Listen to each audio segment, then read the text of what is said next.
Subscribe now and press the bell icon. Never miss an update. Hello viewers, আসসালামু আলাইকুম। কেমন আছেন আপনারা সবাই? আশা করি আল্লাহর অশেষ রহমতে আপনারা সকলে বেশ ভালোই আছেন। তো বন্ধুরা, আজকে আবারও আপনাদের জন্য নতুন একটি টিউটোরিয়াল নিয়ে হাজির হয়েছি। আজকের এই টিউটোরিয়ালের বিষয় হচ্ছে কন্ট্রোল প্যানেল পার্ট 4 নিয়ে। তাহলে চলুন আজকে টিউটোরিয়াল শুরু করি। তো টিউটোরিয়াল শুরু করার আগে যে রিকোয়েস্টটি আমি আপনাদের করে থাকি, আপনারা যদি আমার চ্যানেলে নতুন ভিউয়ার হয়ে থাকেন প্লিজ হিন্দে সাবস্ক্রাইব করুন। আর আপনারা যদি ইতিমধ্যে সাবস্ক্রাইব করে থাকেন আপনাকে অসংখ্য অসংখ্য ধন্যবাদ। তাহলে চলুন আমরা কন্ট্রোল প্যানেলটা ওপেন করে কন্ট্রোল প্যানেল পার্ট 4 নিয়ে বিস্তারিত আলোচনা করি।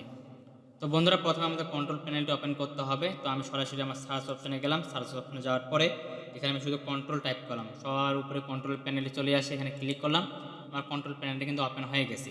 তো গত টিউটোরিয়ালগুলোতে আমি অর্থাৎ পার্ট 1, 2, 3তে যে বিষয়গুলো আলোচনা করেছিলাম সেটা হচ্ছে পার্ট 1-এ আমরা ফাইল এক্সপ্লোরার অপশনটা নিয়ে আলোচনা করেছিলাম, পার্ট 2-এ আমরা প্রোগ্রামস অ্যান্ড ফিচার্স অপশনটা নিয়ে আলোচনা করেছিলাম এবং পার্ট 3-তে টেক্সট বার অ্যান্ড নেভিগেশন নিয়ে আলোচনা করেছিলাম। তো যারা আপনারা এই বিষয়গুলো সম্পর্কে জানেন না তার আগের টিউটোরিয়ালগুলো দেখে নিতে পারেন, তাহলে অনেক কিছু শিখতে পারবেন।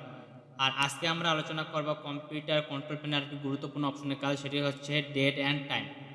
তো আপনারা যারা ডেট অ্যান্ড টাইমের কাজটা জানেন তারা ভিডিওটি স্কিপ করুন, আর যারা আপনারা এর কাজটা জানেন না তারা ভিডিওটি কন্টিনিউ করুন। আশা করি অনেক জিনিস শিখতে পারবেন এখান থেকে। তাহলে বন্ধুরা দেখেন, যখনই আমি ডেট অ্যান্ড টাইমে ক্লিক করব, ক্লিক করার সাথে সাথে কিন্তু আমার এরকম একটা ছোটো করে উইন্ডোজ কিন্তু ওপেন হয়ে যাবে, ঠিক আছে। তো যখন এরকম একটা উইন্ডোজ ওপেন হয়ে যাবে, তো এখানে দেখতে পাচ্ছেন এই উইন্ডোজের ভিতরে 3টি ক্যাটাগরি রয়েছে। প্রথমে যেটা দেওয়া আছে সেটা হচ্ছে ডেট অ্যান্ড টাইম, তারপরে দেওয়া আছে এডিশনাল ক্লক, আর শেষে দেওয়া আছে ইন্টারনেট টাইম। তো প্রথমে আমরা ডেট অ্যান্ড টাইম নিয়ে কথা বলি। যখন ডেট অ্যান্ড টাইমে ক্লিক করবো, এখানে আবার আমরা দুটি সেকশন দেখতে পাবো, দুটি ক্যাটাগরি দেখতে পাবো। তো প্রথমে দেখতে পাচ্ছেন এটা হচ্ছে আমাদের একটি ক্যাটাগরি, আর নিচে হচ্ছে আরেকটি ক্যাটাগরি, ঠিক আছে। এখন এই দুটি ক্যাটাগরি নিয়ে আমরা বিস্তারিত আলোচনা করব। তো প্রথমে যেটা দেওয়া আছে এটা হচ্ছে ডেট, ঠিক আছে। তো দেখতে পাচ্ছেন এখানে কোন দিন, কোন মাস, কোন তারিখ এবং কোন সাল, সব জিনিসগুলো এখানে আমাদের শো করাচ্ছে, ঠিক আছে। এখানে দেখতে পাচ্ছেন আপনারা। তো আপনারা যদি চান যে এই ডেটটাকে পরিবর্তন করতে, ঠিক আছে, অর্থাৎ তারিখটাকে পরিবর্তন করতে, তাহলে আপনারা সিম্পলি এখানে দেখতে পাচ্ছেন চেঞ্জ ডেট অ্যান্ড টাইম, এটাতে ক্লিক করতে হবে এবং নিচে দেখতে পাচ্ছেন আমাদের টাইম দেওয়া আছে, ঠিক আছে। অর্থাৎ আমি বর্তমানে বাংলাদেশে অবস্থান করতেছি, বাংলাদেশ সময় হচ্ছে এটা সকাল 10টা 22 মিনিট 6 সেকেন্ড, ঠিক আছে। এবং এটা হচ্ছে আমাদের আজকে 18 তারিখ জুন মাস 2020 সাল এবং এটা হচ্ছে আমাদের থার্সডে, ঠিক আছে। তো দেখেন, আমি যদি এখানে চেঞ্জ ডেট অ্যান্ড টাইমে ক্লিক করি তাহলে এখানে ছোট্ট করে আরেকটি উইন্ডোজ ওপেন হয়ে যাবে। তো এখানে প্রথমে যেটা দেওয়া আছে এখানে দেখতে পাচ্ছেন যে জুন 2020, আপনি যে এখানে একটা এরো বাটন, এখানে একটা এরো বাটন, ঠিক আছে। তো আপনি যে এই এরো বাটনগুলোতে ক্লিক করেন তাহলে কিন্তু আপনার মাসটা এক এক করে বাড়বে, আর আপনি যে এখানে এরো বাটনগুলো ক্লিক করেন তাহলে এক এক করে মাসগুলো কমবে। অর্থাৎ আপনি যেখানে সরাসরি ক্লিক করেন, ক্লিক করলে আপনি এখান থেকে সিলেক্ট করে দিতে পারেন যে আপনি কোন মাস এখানে সিলেক্ট করে দিতে চাচ্ছেন, সেই মাসটা এখানে সিলেক্ট করে দিতে পারেন, ঠিক আছে। তো মাস চেঞ্জ করার সাথে সাথে আপনাদের সালটা এখানে পরিবর্তন হয়ে যাবে। তো যেহেতু আমাদের এটা হচ্ছে জুন মাস, তো আমি এখানে জুন সিলেক্ট করে দিলাম। তো জুন মাস সিলেক্ট করার পর আজকে কত তারিখ? আজকে হচ্ছে আমাদের 18 তারিখ, তাই না? তো এখান থেকে আমি 18 সিলেক্ট করে দিলাম। তারপরে যদি আপনাদের সময়টা পরিবর্তন করা এখানে প্রয়োজন পড়ে, সময়টা পরিবর্তন করার জন্য এখানে দেখতে পাচ্ছেন এটা হচ্ছে প্রথম ঘন্টা হচ্ছে ঘন্টা, তারপরে হচ্ছে মিনিট, তারপরে হচ্ছে সেকেন্ড, তারপরে এএম নাকি পিএম হবে। তো আপনি যদি ঘন্টাটাকে পরিবর্তন করতে চান তাহলে এখানে মাসের কাজটা এভাবে রাখবেন, রাখার পরে এখানে এরো বাটন দেখতে পাচ্ছেন, এই এরো বাটনে ক্লিক করলে দেখেন 10টা থেকে 11টা হয়ে গেল, তারপরে 12টা। এখানে এর বাটনে ক্লিক করে নিচের দিকে আপনার যদি সময়টা কমানোর প্রয়োজন পড়ে তাহলে এর বাটনে ক্লিক করবেন, তার সময়টা কমবে। অথবা আপনি যদি এখান থেকে লিখে দিতে চান তো লিখেও দিতে পারেন, ঠিক আছে। তো প্রথমে এটাকে এভাবে ডিলিট করে দিতে হবে। ডিলিট করার পর আপনি যদি এখান থেকে লিখে দিতে চান, মনে করেন আমি এখানে 2 দিলাম, সরি, এখান থেকে আমি 12টা বাজে দেবো, ঠিক আছে। তো এখানে 0টাকে ডিলিট করে দিলাম, 12টা, দেখেন এখানে 12টা বাজে গেছে, ঠিক আছে। তো এইভাবে আপনি এখান থেকে চেঞ্জ করে দিতে পারেন, লেখেও দিতে পারেন, অথবা এখান থেকে সরাসরি পরিবর্তন করে দিতে পারেন। একইভাবে এখান থেকে আপনি মিনিটটা আছে, মিনিটটা পরিবর্তন করতে পারেন, এখান থেকে সেকেন্ডটা রয়েছে, সেকেন্ডটাও এখান থেকে পরিবর্তন করতে পারেন, এবং এখান থেকে আপনার এএম হবে নাকি পিএম হবে এখান থেকে সিলেক্ট করে দিতে পারেন। যেমন আমি যদি এরো বাটনে ক্লিক করি উপরের দিকে তাহলে আবার পিএম আসবে, আবার ক্লিক করলে আবার এএম আসবে, যেহেতু এখানে আমাদের শুধু দুটো অপশন থাকে, এএম এবং পিএম। তো আপনারা জানেন যে এএম এবং পিএম কি, এখান থেকে এটা সিলেক্ট করে দিবেন।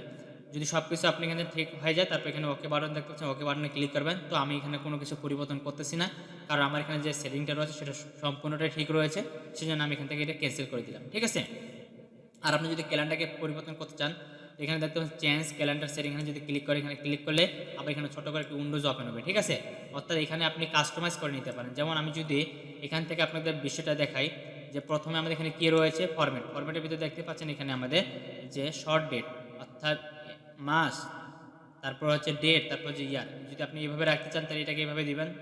এখানে অনেকগুলো ফরম্যাট দেওয়া আছে, কী হিসেবে আপনি দেখতে চান, প্রথমে কি মাস দেখবেন, তারপরে দিন, তারপরে ইয়ার, তারপরে মাস, দেশ, ইয়ার, নাকি আপনি প্রথমে মাস, তারপরে ডেট, তারপরে ইয়ার, মানে এখানে তারপরে ইয়ার, মাস, ডেট কীভাবে দেখবেন আপনি ভিউটা সেটা এখান থেকে সিলেক্ট করে দিতে পারেন। ঠিক আছে, তারপরে এখানে হচ্ছে লং ডেট, অর্থাৎ আপনি যদি সম্পূর্ণটা যদি বিস্তারিত দেখতে চান, মানে আজকে কী বার, বারের নামটি, তারপর কত সাল, কত তারিখ, কোন দিন, সব কিছু যদি দেখতে চান তাহলে এখান থেকে আপনাকে এটা সিলেক্ট করে দিতে হবে। তারপর এখানে দেখতে শর্ট টাইম, আপনি যদি এখানে শুধু ঘন্টা, মিনিট এবং সেকেন্ড এখানে দেখতে চান সেটা এখানে দেখে নিতে পারেন। শুধু ঘন্টা এবং মিনিট যদি দেখতে চান তাহলে এখানে এটা সিলেক্ট করে দিবেন। আর যদি আপনি একদম সব কিছু দেখতে চান, কত ঘন্টা, কত সেকেন্ড, কত মিনিট, তাহলে এখান থেকে এটাকে সিলেক্ট করে দিতে হবে। ঠিক আছে, এখানে অনেকগুলো ফরম্যাট রয়েছে, আপনি কোন ফরম্যাটটা এখানে দিতে চাচ্ছেন সেটা এখানে সিলেক্ট করে দিবেন, যেটা আপনি দিতে চান। তারপরে হচ্ছে ফার্স্ট ডে অফ উইক, অর্থাৎ সপ্তাহের কোন দিন থেকে আপনি এটা শুরু হবে সেটা এখান থেকে সিলেক্ট করে দিতে হবে। তো আমরা সবাই জানি যে আমাদের এখান থেকে সানডে থেকে এখানে দেওয়া আছে, তো আমরা সানডে থেকে শুরু করতে পারি। সানডে আপনি দিতে পারেন। যদি আপনি চান যে না আমি ফ্রাইডে থেকে শুরু করবো, তাহলে এইভাবে ফ্রাইডে সিলেক্ট করে দিবেন। তো আপনি এখানে যেটা পরিবর্তন করবেন সেটা এখানে সিলেক্ট করে দিতে পারেন। আর আপনি এখানে দেখতে পাচ্ছেন আমাদের এখানে এক্সাম্পল হিসাবে এখানে শো করা আছে, সব কিছু এখানে আমাদের ভিউ করে দেখাচ্ছে। তো দেখতে পাচ্ছেন আমি যদি এখান থেকে সানডে সিলেক্ট করে দিই তাহলে সানডে এখানে চলে আসবে। এখানে শর্ট ডেট যেটা দেওয়া আছে, আপনি যদি শর্ট ডেটটা এখানে সিলেক্ট করে দেন, মিনিট, শুধু মিনিট আছে দেখেন, ঘন্টা এবং মিনিট দুইটা শো করাচ্ছে এখানে। আর আপনি যদি সব কিছু দেখতে চান যে ঘন্টা, মিনিট সব কিছু, তাহলে সব কিছু আসবে এখানে, AM হবে নাকি PM হবে সেটা এখানে শো করাবে। আর যদি আপনার এখান থেকে ডেট, আমি যদি চাই প্রথমে ইয়ারটা আসবে, তাহলে দেখেন প্রথমে আমাদের ইয়ার চলে আসে যে ইয়ার 6/2018। ঠিক আছে, এইভাবে যদি দেখতে চান তো এইভাবে দিতে পারেন। তো আমি এইভাবে সিম্পলি দিয়ে দিলাম যে 6 তারিখ 18, 6 মাস 18 তারিখ 2020। তো এইভাবে আপনি ভিডিও এখানে দেখে দেখে এখানকার কাজটা করে নিতে পারেন। তারপর এখানে অ্যাডমিনিস্ট্রেশন দেওয়া আছে, এখানে আমার তেমন কিছু কাজ নেই, এটা আপনি না দেখলে এটা চলবে। আমাদের মূল জিনিস হচ্ছে ফরম্যাটটা এখানে। তো এই পরিবর্তন যদি আপনার হয়ে যায় তারপর এখানে অ্যাপ্লাই বাটনে ক্লিক করে ওকে বাটনে ক্লিক করে দিলে এই উইন্ডোজটা কিন্তু ক্লোজ হয়ে যাবে। তো আমরা এখানে কিছু পরিবর্তন করার প্রয়োজন নেই, সেটা আমি এখানে ক্যান্সেল করে দিলাম। তো এই উইন্ডোজটা আমাদের এখানে সব কিছু দেখলাম, এই উইন্ডোজটা আমি এখান থেকে ক্যান্সেল করে দিলাম। তো তারপরে দেখতে পাচ্ছি এখানে টাইম জোন দেওয়া আছে। তো টাইম জোন কি বন্ধুরা, বিভিন্ন দেশের জন্য বিভিন্ন কিন্তু টাইম কোড দেওয়া থাকে, বা একটি জোন এলাকা ভিত্তিক একটি কোড দেওয়া থাকে, সেটা আমাদের এখানে সিলেক্ট করে দিতে হবে। তো দেখেন আপনি যদি এটাকে চেঞ্জ করে দিতে পারেন, বর্তমানে দেখতে পাচ্ছেন এখানে আমাদের UTC+06:00 ঢাকা, অর্থাৎ আমার ঢাকার টাইম কোডটি এখানে দেওয়া আছে। এটা যদি আপনি পরিবর্তন করতে চান তাহলে এখানে চেঞ্জ টাইম জোনে ক্লিক করবেন, তাহলে এরকম একটা নতুন করে কিন্তু উইন্ডোজ আবার ওপেন হয়ে যাবে। এখন আপনি কোন দেশে আছেন সেই দেশের রাজধানী অনুযায়ী কিন্তু আপনার এখানে টাইম কোডটি দেওয়া থাকবে। যেহেতু আমি বাংলাদেশে রয়েছি সেজন্য বাংলাদেশের টাইম কোডটি হচ্ছে আমাদের এটা, তো রাজধানী ভিত্তিক নামটা দেওয়া থাকে। তো আপনি যেই দেশে থাকেন না কেন সেই দেশের যদি এখানে টাইম কোডটা দিয়ে দিতে চান তো এর বাটনে ক্লিক করবেন। এখানে আমাদের বিভিন্ন দেশের টাইম কোড এখানে দেওয়া থাকবে, আপনি এখান থেকে দেখে নেবেন, যেটা আপনার প্রয়োজন সেটা আপনার এখান থেকে দিয়ে দিতে পারেন সিলেক্ট করে। ঠিক আছে, তো আপনি যে দেশে থাকেন না কেন সেই দেশের রাজধানী অনুযায়ী এখানে নামগুলো দেওয়া থাকবে, আপনি জাস্ট এখানে ক্লিক করে একবার দিয়ে দিবেন। তো যেহেতু আমরা এখানে ঢাকায় রয়েছে তো এখান থেকে আমরা ঢাকাটাকে সিলেক্ট করে দেবো। ঠিক আছে, এখানে দেখতে পাচ্ছেন UTC+06:00, এখানে দেখতে ঢাকা রয়েছে, ঢাকা আমি সিলেক্ট করে দিলাম। তো এখানে ঢাকাটা চলে আসে, তারপর এখানে ওকে বাটনে ক্লিক করলে আমাদের ঢাকা জোনটা এখানে অ্যাপ্লাই হয়ে যাবে। ঠিক আছে, তো এটা আমি ক্যান্সেল করে দিলাম কারণ আমার সব কিছু ঠিক রয়েছে। তো এরপরে যেটা আসে সেটা হচ্ছে এডিশনাল ক্লক। এডিশনাল ক্লকের কাজটাকে আমি আপনাদের আগে দেখাই। তো এখান থেকে আমি যদি সব কিছু অফ করে দিই তাহলে জিনিসটা আপনি বুঝতে পারবেন, নাহলে বুঝতে পারবেন না। তো বন্ধুরা আপনারা দেখতে পাচ্ছেন আমাদের টেক্সট বারে কিন্তু এখানে সময়টা কিন্তু আনা আছে, তাই না? আমি যে সময়টাতে ক্লিক করি তো দেখতে পাচ্ছেন শুধু এখানে আমাদের একটি ক্লক দেখাচ্ছে, মানে একটি ঘড়ি এখানে আমাদের শো করাচ্ছে। এই যে দেখতে পাচ্ছেন যে 10:28:16। ঠিক আছে, আর এখানে কিন্তু অন্য কোনো ঘড়ি নেই বা অন্য কোনো কিছু দেখাচ্ছে না। তো আপনি এটা শুধু আমাদের বাংলাদেশের টাইম কোড, তাই না? তো আপনি যদি চান যে আর অন্যান্য দুটি দেশে টাইম কোড এখানে অ্যাড করে রাখবেন বা দেখতে চান তাহলে এখানে সেট করে দিতে পারেন। তো এখানে দেখতে পাচ্ছেন এরো বাটন দেওয়া আছে, এখানে যদি আপনি ক্লিক করে দেন, ক্লিক করে দেওয়ার সাথে সাথে এরকম একটা উইন্ডোজ ওপেন হবে। তো এখান থেকে আপনি কোন দেশের টাইম জোন এখানে সিলেক্ট করে দিতে চাচ্ছেন সেটা এখান থেকে সিলেক্ট করে দিতে হবে। তো মনে করেন আমি এখান থেকে যে এটা সিলেক্ট করে দিলাম এখন। ঠিক আছে, এটা সিলেক্ট করে দেওয়ার পর আমি যদি এখানে অ্যাপ্লাই বাটনে ক্লিক করি, অ্যাপ্লাই বাটনে ক্লিক করার পর এখন যদি আমি টাইম কোডে ক্লিক করি তাহলে দেখেন এখানে কিন্তু আবার দুটি জিনিস দেখাচ্ছে।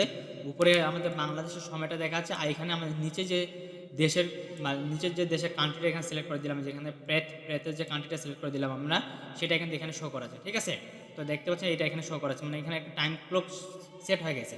তো এখানে যদি আমরা আরেকটি টাইম ক্লক মানে অন্য একটি দেশের সময় কোড এখানে সেট করতে চাই তাহলে এখানে নিচে দেখতে পাচ্ছেন আরেকটি রয়েছে যে শো দিস ক্লক, এটা আমরা এখানে সিলেক্ট করে দিতে পারি। দেখেন আমি যদি এটা ক্লিক করি, ক্লিক করার পর এখানে দেখতে পাচ্ছেন যে ওমাক নামে একটি কান্ট্রি রয়েছে বা দেশ রয়েছে, সেই দেশের রাজধানীতে হচ্ছে ওমাক, এখানে আমি সিলেক্ট করে দিলাম। তো আপনি যে দেশে দেন না কেন সেই দেশের এখানে শুধু রাজধানীতে দেওয়া থাকবে সেটা এখানে সিলেক্ট করে দেবেন। যেমন কাবুল রয়েছে, আমি কাবুলে সিলেক্ট করে দিই, তারপর যেখানে অ্যাপ্লাই বাটনে ক্লিক করি, আবার যদি আমি এখানে ঘড়ি আইকনটাতে ক্লিক করি তাহলে দেখতে পাচ্ছি এখানে কিন্তু আবার তিনটা ঘড়ি চলে আসছে। এখানে একটি ক্লক 1, এখানে ক্লক 2 এবং উপরে আরেকটি রয়েছে। তো উপরে যেটা থাকবে এটা হচ্ছে আমাদের দেশের, আর বাকিগুলো হচ্ছে আপনি অন্য কোনো দেশের এখানে সিলেক্ট করে দিতে পারেন, ঠিক আছে। তো এটাই হচ্ছে মূলত আমাদের আজকের এই টিউটোরিয়ালের বিষয়। আর এখানে যেটা আছে ইন্টারনেট টাইম, এখানে আমাদের পরিবর্তন করার কোনো কিছু নেই, এটা নর্মালি যেভাবে থাকবে সেভাবেই রাখতে হবে। আপনি চেঞ্জ সেটিংয়ে যদি ক্লিক করেন তাহলে এখানে আপনারা জাস্ট দুটি অপশন দেখতে পাবেন, অর্থাৎ আমরা যদি এটা যদি অটোমেটিক্যালি যদি আপডেট দিতে চাই, তো এখানে দুটি অপশন আছে, দুটি ওয়েবসাইটের ঠিকানা রয়েছে, এখান থেকে আপনি এই দুটি সিলেক্ট করে দিতে পারেন। তো নর্মালি যেটা থাকে আমাদের উইন্ডোজ, যেহেতু আমরা যে উইন্ডোজটা ব্যবহার করি সেই উইন্ডোজের ওয়েবসাইট অনুযায়ী ঠিকানাটা এখানে দেওয়া থাকে, তো অটোমেটিক্যালি তারা এখান থেকে এটা আপডেট করে নেয়, ঠিক আছে। তো এখান থেকেই আপনি এই কাজটি করে নিতে পারেন। তো এই হচ্ছে মূলত আমাদের কন্ট্রোল প্যানেলের যে টাইম অ্যান্ড ডেট যে অপশনটি রয়েছে, এই অপশনটির কাজ। আশা করি আপনার জিনিসগুলো বুঝতে পেরেছেন। তারপরে যদি বুঝতে কত অসুবিধা হয় সেটা কমেন্ট বক্সে কমেন্ট করে জানাবেন। আর আপনার যদি কোনো ধরনের প্রশ্ন থাকে সেটা আমার ফেসবুক গ্রুপ অথবা ফেসবুক পেজে আমাকে করতে পারেন, আমি চেষ্টা করবো সেই প্রশ্নগুলো উত্তর দেওয়ার। তো পরবর্তীতে বাকি যে কন্ট্রোল প্যানেল অপশনগুলো থাকলে সেগুলো আমরা স্টেপ বাই স্টেপ আলোচনা করব। তো সকলের সুস্বাস্থ্য কামনা করে আজকে টিউটোরিয়াল এখানে শেষ করতেছি। সবাই ভালো থাকবেন, সুস্থ থাকবেন, দেখাবে পরবর্তী এক নতুন টিউটোরিয়ালে। আল্লাহ হাফেজ।